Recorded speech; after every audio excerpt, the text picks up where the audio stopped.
చిన్న చిన్న అమౌంట్స్ వస్తాయి, ఇంకా పెద్ద అమౌంట్స్ అంటే కొంచెం లాంగ్ ప్రాసెస్ ఉంటుంది. ఓకే. ఇప్పుడు నాది ఒకటి 50,000 ఎస్బీఐ బ్యాంక్లో బ్లాక్ అయిందండి. నేను పర్సనల్గా గుజరాత్ వెళ్ళి వాళ్ళతో మాట్లాడా,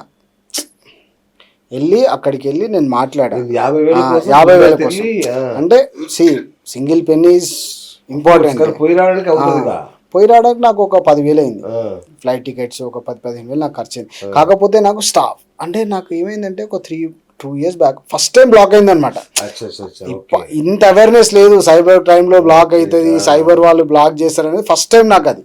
అందుకు నేను వెళ్ళినా, అసలు ఎందుకు బ్లాక్ చేస్తారు భయ్, మీకు ఏం అవసరం నా అమౌంట్ నా అకౌంట్ మీరు బ్లాక్ చేయడానికి, మీరెవరు అని ఆ ధైర్యంతో వెళ్ళినా. అప్పటి వరకు తెలియదు కదా ఈ సైబర్ క్రైమ్ అనేది ఒకటి ఉంది, ఇట్లా అకౌంట్లు బ్లాక్ చేస్తారు, హోల్డ్ చేస్తారు అని నాకు ఐడియా లేదు కదా. అక్కడికి నేను వెళ్తే ఎవడైతే కంప్లైంట్ ఇచ్చిండో వాడి 7 లక్షలు పోయినాయంట. వాడేమంటాడు, నా 7 లక్షలు వచ్చేదాకా నీ 50,000 రిలీజ్ చేయను అంటాడు. ఇప్పుడు వానికి ఏం బతిలాడితే వదిలేస్తాం అంతే కదా. వాడు 7 లక్షలు నేను ఎడికనిస్తాను అంతే కదా. అట్లా ఏమైపోయిందంటే అప్పుడు తక్కువ ఉండే, ఇప్పుడు సైబర్ క్రైమ్ లో చాలా కేసులు. ఇప్పుడు బెట్టింగ్ అమౌంట్ వస్తే నేను బ్లాక్ చేసే అంత స్ట్రిక్ట్ అయిపోయింది సైబర్ క్రైమ్ ఇప్పుడు. కాకపోతే ఏంటంటే వాళ్ళు డిఫరెంట్ అకౌంట్లు ఓపెన్ చేయడము, ఆగం చేయడము. ఇప్పుడు సైబర్ క్రైమ్ అనేది కంప్లైంట్ ఎప్పుడైతుంది, నా ఒక రిక్వెస్ట్ అండి, పోయిన అమౌంట్ ఇవ్వండి. పోయిన అమౌంట్ ఎవ్వరు ఇవ్వరు, విన్నింగ్ అమౌంట్లో సైబర్ క్రైమ్ కేసు పడుతుంది. ఇప్పుడు నీ అకౌంట్లో ఒక 2 లక్షలు పడ్డాయి, వాడు ఏం చేస్తాడు, సైబర్ క్రైమ్ కేసు వేస్తాడు. అవతలోడు ఎవడైతే పోయిండో వాడు కంప్లైంట్, నీ అమౌంట్ ఆగిపోతుంది కదా, అందుకని ఒక 1 lakh ఆగిపోతుంది. నువ్వు కష్టపడి నువ్వు అప్పులు తెచ్చి నువ్వు చేసుకుంటే, ఇప్పుడు సైబర్ క్రైమ్ కూడా ఏమైపోయిందంటే ఇండైరెక్ట్ డైరెక్ట్ వాళ్ళకి సపోర్ట్ చేసేటట్టే ఉంది కదా. ఇప్పుడు నీకు సైబర్ క్రైమ్లో కేసు వేసినావు అంటే ఎన్ని రోజులు అది రిజాల్వ్ అవుతుంది అనేది ఎవరికి ఐడియా లేదు. ఇప్పుడు వాళ్ళు 100% ఎఫర్ట్స్ పెడుతుర్రు. కాకపోతే అక్కడ కేసులు ఆ అకౌంట్లో సార్ మీకు చెప్తే నమ్మవు, మొన్న ఏదో నేను సైబర్ క్రైమ్ హెడ్ ఎవరో చెప్తే విన్నా, బెగ్గర్స్ అకౌంట్స్ ఓపెన్ చేశారు. ఇంకా బెగ్గర్ దగ్గర నువ్వు ఏడాడుతావు డబ్బులు. నాగార్జున సినిమా కూడా వచ్చింది ధనుష్ది. బెగ్గర్స్ అకౌంట్లలో వీళ్ళు డిపాజిట్ చేసుకొని ట్రాన్సాక్షన్స్ చేస్తారు ఇండియాలో. నిజమేనా అది? 100% నిజం అది. ఇప్పుడు ఇండియన్ గవర్నమెంట్ ఏం చేస్తుంది, బ్యాన్ చేయకుండా సరే భయ్ నువ్వు క్లబ్బులు పెట్టు, పేకాట క్లబ్బులు, ఆ క్లబ్బులు పెట్టు, కొంతమంది లాస్ అవుతారు. ఈ ఆన్లైన్ యాప్ల వల్ల దునియా అంతా లాస్ అవుతుంది, అది ఎవరికి అర్థం కావట్లేదు. వాడు ఒకడు నీకు చెప్తాను, నా బెస్ట్ ఎగ్జాంపుల్ రీసెంట్గా ఒకటి విన్నా నేను. వాడు ఫ్లాట్ కొనుక్కుందామని 35 లక్షలు అకౌంట్లో పెట్టుకుండు. గత 5-6 years నుంచి వాడు డిపాజిట్ చేసుకుంటా ఎఫ్డీలు చేసుకుంటూ వచ్చిండు. వాడికి ఎవడు అలవాటు చేసిండో తెలియదు, బెట్టింగ్ యాప్ అలవాటు చేసిండు. లిటరలీగా అండి, వాడు 35 లక్షలు 6 monthsలో పోగొట్టిండు. ఒక 5 years కష్టం మంది, 5 years వాడు కష్టపడి డిపాజిట్ చేసుకొని వచ్చి చేసుకుంటే ఒక 6 monthsలో వాడి 35 లక్షలు వెళ్ళిపోయినాయి. సూసైడ్ చేసుకొని చచ్చిపోయాడు. ఏం చేస్తాడు వాడు? మీరు ఎట్లా బయటపడ్డారు ఈ ఊబిలోంచి? నాకు ఊబిలో ఉండే, నా బ్రదర్ చనిపోయినాక నాకు ఒకటి ఇంకా మైండ్ రిఫ్రెష్ చేసుకొని మా ఫ్రెండ్ గౌడ్ సాబ్ అని చెప్పిన తన చెప్పడం వల్ల అట్లా కొంచెం కొద్ది ఇంకా ఈ బెట్టింగ్ యాప్స్ వల్ల మనం వెళ్ళామంటే జీరోలో వెళ్తాం తప్పితే కానీ హీరోలు అయితే కావు. బెట్టింగ్ యాప్స్లో జీరో తప్ప హీరోలు ఉండరు. సూపర్. హీరోలు జీరోలే ఉంటారు, హీరోలు ఉండరు. కాకపోతే హీరోలు ఆ జీరోల కోసం ప్రమోషన్ చేస్తారు. వాళ్ళకు ఉండాలండి బుద్ధి, జ్ఞానము, సిగ్గు, లజ్జ. వాడు తినేది అన్నమా లేకపోతే ఏమంటారు ఆ చచ్చిపోయిన వాళ్ళ శవాల మీద పేరాలు ఏరుకుంటారు ఆ హీరోలు.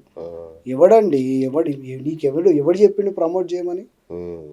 ఒక రియల్ ఎస్టేట్ యాడ్ కోసం ప్రమోట్ చేయి, ఒక రియల్ ఎస్టేట్ లేకపోతే ప్రమోట్ చేయి, లేకపోతే ఒక షాప్ ఓపెనింగ్కి ప్రమోట్ చేయి. ఓకే, ఒక దానికోసం ప్రమోట్ చేయి. ఎవడండి ఈ బెట్టింగ్ యాప్ల కోసం ప్రమోట్ చేస్తే ఇంకోటి వీళ్ళకి డబ్బులు ఇచ్చినోని పట్టుకోవాలి ఫస్ట్.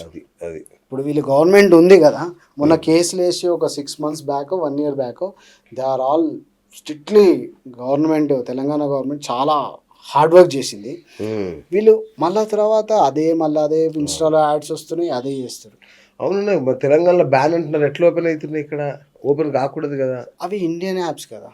తెలంగాణ యాప్కి సంబంధం లేదు కదా. అచ్చా అచ్చా. ఇప్పుడు త్రూఅవుట్ వరల్డ్ ఉన్నాయి అవి. అంటే రీజియన్లో ఓపెన్ కాకూడదు కదా, అట్లా ఉండదా? అది ఉండాలంటే అది చాలా కష్టం అండి. ఎక్కడ నువ్వు ఎన్ని సైట్లు బ్లాక్ చేస్తావు, ఎన్ని ఏం చేస్తావు చెప్తున్నా కదండి. అది నేను డిపాజిట్ చేస్తే కిరాణా జనరల్ స్టోర్కి పోతుంది. ఎవడాడు కిరాణా జనరల్ స్టోర్ ఏడికని వచ్చింది ఈ యాప్లో. అంటే అట్లాంటి అకౌంట్లు తీసుకొని వాళ్ళు డిపాజిట్ చేసుకుంటారు. ఇప్పుడు కరెంట్ అకౌంట్, ఇప్పుడు ఒక కంపెనీకి మనం ట్రాన్స్ఫర్ చేస్తున్నాం. బెట్టింగ్ యాప్ అంటే ఒక ఏమంటారు కరెంట్ అకౌంట్ ఉండాలి. ఆ కరెంట్ అకౌంట్ వాడు 100 చేంజ్ చేస్తుండు. మీరు ఇంకెక్కడ వాడు డిపాజిట్ చేస్తే కిరాణా జనరల్ స్టోర్ వస్తుంది, శారీ హౌస్ అని వస్తుంది, ఇంకోటి ఏంది మన గ్రాసరీస్ అని వస్తుంది. అరే ఎవర్లా మీరంతా ఏడికని పుట్టిర్రా? ఆపోని అకౌంట్ ఇవ్వండి రా, వాన్ అకౌంట్కి ట్రాన్స్ఫర్ చేస్తాం. నేను అదే అంటున్నా సార్, మీరు 100% యూపీఐ ట్రాన్సాక్షన్ బంద్ చేస్తే మీకు 0. రైట్. పేరెంట్స్కి ఏం చెప్తారన్న ఈ ఇప్పుడు బెట్టింగ్ ఆట వైపు వెళ్ళకుండా పిల్లల్ని ఎట్లా కంట్రోల్ చేయాలి? కంట్రోల్ అంటే అండి మీరు మానిటర్ చేయాలి, పిల్లల్ని మానిటర్ చేయాలి. పిల్లల్ని అట్లీస్ట్ ఒక మీకు డే కాకపోయినా 1 వీక్ ఒకసారి, 10 డేస్కి ఒకసారి, లేదు అంటే మంత్కి వన్స్ అన్న వాళ్ళు ఏం చేస్తారు. ఇప్పుడు మీరు ఒకటండి, మీరు మానిటర్ అంటే ఏం లేదు, ఫైనాన్షియల్ మానిటర్ చేయాలి. కరెక్ట్. ఫైనాన్షియల్ మానిటర్ అంటే నా కొడుకు, నా కూతురు, లేకపోతే నా వైఫ్, నా హస్బెండ్, ఓకే, సొసైటీలో ఉన్న వాళ్ళంతా వీడు డబ్బులు ఏం చేస్తాడు. నేను పాకెట్ మనీ ఇచ్చినప్పుడు స్టూడెంట్స్ కూడా చాలామంది ఎడిక్ట్ అయిపోయారు. అర్థమైతే లేదు వాళ్ళు ఎక్కడి నుంచి డబ్బులు వస్తున్నాయి. వాళ్ళు ఒక 5,000 10,000 పాకెట్ మనీ ఇస్తే వాడు రమ్మీ యాప్లో వేస్తాడు, లేకపోతే ఈ బెట్టింగ్ యాప్లో వేస్తాడు. అది కంట్రోల్ చేయాలి. ఇప్పుడు నువ్వు ఒక 10,000 ఇచ్చినావు మీ అబ్బాయికి, 10,000 అడుగు. ఒక 2 days తర్వాత 3 days తర్వాత ఏం చేసినావు ఈ 10,000 అంటే వానికి ఒక ఇండైరెక్ట్గా వానికి ఒక రెస్పాన్సిబిలిటీ వస్తుంది. 100% రెస్పాన్సిబిలిటీ ఎందుకు వస్తుంది? అరే మా ఫాదర్ అడుగుతుండు, మా మదర్ అడుగుతుంది, నేను ఈ డబ్బులు ఏం చేస్తున్నా అడుగుతుంది, నా చూడండి. ఒక మీరు వీక్లా ఒకరోజు మీ అబ్బాయి ట్రాన్సాక్షన్ చూడండి, వాడు ఏం చేస్తుండు. ఇప్పుడు అంతా ఆన్లైన్ ఫోన్పే, గూగుల్ పే ఉంది కదా. మీరు ఒక్కసారి 1 వీక్లో ఒక 1 hour టైం తీసుకొని వాడి ట్రాన్సాక్షన్ చెక్ చేయండి. వాడు ఎక్కడికి వెళ్తుండు, మూవీకి వెళ్తుండా, లాడ్జ్కి వెళ్తుండా, లేకపోతే సినిమాకి వెళ్తుండా, లేకపోతే తిరేనికే పార్క్లోకి పోతుండా, నీకు ఫైనాన్షియల్ చూస్తే తెలిసిపోతుంది కదా. ఆ కంట్రోల్ ఉండట్లేదు. మా అబ్బాయి పబ్బుకి వెళ్తాడంట, స్టేటస్ అయిపోయింది. మా అబ్బాయి my son going to next month London. What is doing in London? వాడు 10th క్లాసో 11th క్లాసో ఉంటాడు, లేకపోతే ఒక డిగ్రీ ఏదో పాస్ అయి ఉంటాడు. వాడు లండన్లో పోయి ఏం చేస్తాడు? మళ్ళీ వాడు వస్తాడా? వాడు వచ్చినాక వాని మీద ఫైనాన్షియల్ వానికి మానిటరింగే ఉండదు. ఫైనాన్షియల్ మానిటరింగ్ ఉండదు. వాడు ఏం చేస్తుండు, ఏం లేదు. బేసిక్ ఏంటంటే అండి, ఇక్కడ ఏదైతే ఈ బిగ్ షాట్స్ ఉంటారో వాళ్ళ కొడుకుల వల్ల 100 మంది అబ్బాయిలు చెడిపోతారు. వాడు ఆడతాడు బెట్టింగ్స్, వాడిని చూసి పక్కన ఫ్రెండ్ ఆడుతాడు, మౌత్ పబ్లిసిటీ వెళ్తుంది తప్పితే కానీ వేరే ఏం లేదండి ఇక్కడ. రైట్ అన్న, ఫైనల్గా ఈ ఆట మీద పిచ్చితో డబ్బులు పోగొట్టుకున్న యూత్కి ఏం చెప్తారు? మీరు ఈ ఆన్లైన్ గేమ్స్లో ఆడితే జీరోలు అవుతారు తప్ప హీరోలు అవ్వరు. రైట్. ఒకటి. ఇంకొకటి, మీకు కష్టపడండి, జాబ్ చేసుకోండి, ఓకేనా. ఈజీ మనీకి వెంపర్లు ఆడకండి. ఈజీ మనీ ఎలా వస్తుందో వితిన్ సెకండ్స్లో అలానే వెళ్ళిపోతుంది. అది కొందరికి, ఎవరికో లక్షలో ఒకరో ఇద్దరికో అది అవ్వచ్చు, కానీ అందరికీ అయితే అవ్వదు. మీరు అట్లా అనకండి, ఆ లక్షలో ఒక్క నేనే ఎందుకు కాకూడదు అనుకుంటారు మళ్ళీ వీళ్ళు. వద్దంటున్నా మీరు అట్లా చెప్పినా ఎవరో ఒక్కడికి అదృష్టం కలిసి వస్తుంటే ఆ ఒక్కరు నేనే ఎందుకు కాకూడదు అనుకుంటాడు మళ్ళీ. మన పరిస్థితి అట్లా. అందుకే ఫస్ట్ అదే చెప్పాను కదా, బెట్టింగ్స్ యాప్ ఆడడం వల్ల జీరోలు తప్ప హీరోలు అయ్యే ఛాన్సే లేదు. 100% కష్టపడండి, జాబ్స్ చేసుకోండి. థ్యాంక్ యూ అన్న, థ్యాంక్ యూ సో మచ్. చాలా అంటే మీ ధైర్యం కానీ మీరు మారిన తీరు కానీ మాకు చాలా ఇన్స్పైరింగ్. సో యూత్కి కూడా చెప్పేది ఏంటంటే, ఈ బెట్టింగ్ యాప్స్ దయచేసి వాటి జోలికి వెళ్ళకండి, అన్ఇన్స్టాల్ చేసేయండి. యాప్స్ మీ ఫోన్లో ఉండకుండా చూసుకోండి. Keep your self busy with other works. Me office work, ఇంట్లో వర్క్, అమ్మ నాన్నకు సహాయం చేయండి. ఇంట్లో నష్టమే ఉంది టైంపాస్ కాకపోతే. కానీ వీటి జోలికి వెళ్ళి అనవసరంగా ప్రాణాలు పోగొట్టుకోవడం తప్ప ఇంతవరకు బెట్టింగులలో మీరు అన్న డైరెక్ట్గా చూస్తున్నారు. ఇంట్లో ఒక చెట్టంత మనిషిని పోగొట్టుకున్నాడు, ఆయన ఎంబసీలో చేసే ఉద్యోగం పోగొట్టుకున్నాడు, ఇప్పుడు లైఫ్ అంతా స్పాయిల్ అయిపోయి ఏం చేయాలో తెలియక చూస్తున్నారు కదా. ఆయన కూడా ఇప్పుడు మీరు హైదరాబాద్లో ఏ కేఫ్ పోయినా ఆయన కనబడతాడు, ఈ కాక కనబడతాడు ఏదో కేఫ్లో. అట్లాంటి సిచ్యువేషన్కి వస్తారు మీరు. అంటే బహుశా ఇక ఆయన మారాడు కాబట్టి ఇక నుంచి మంచి కాకాని చూస్తాం మనం, ఒక మారిన కాకాని చూస్తాం.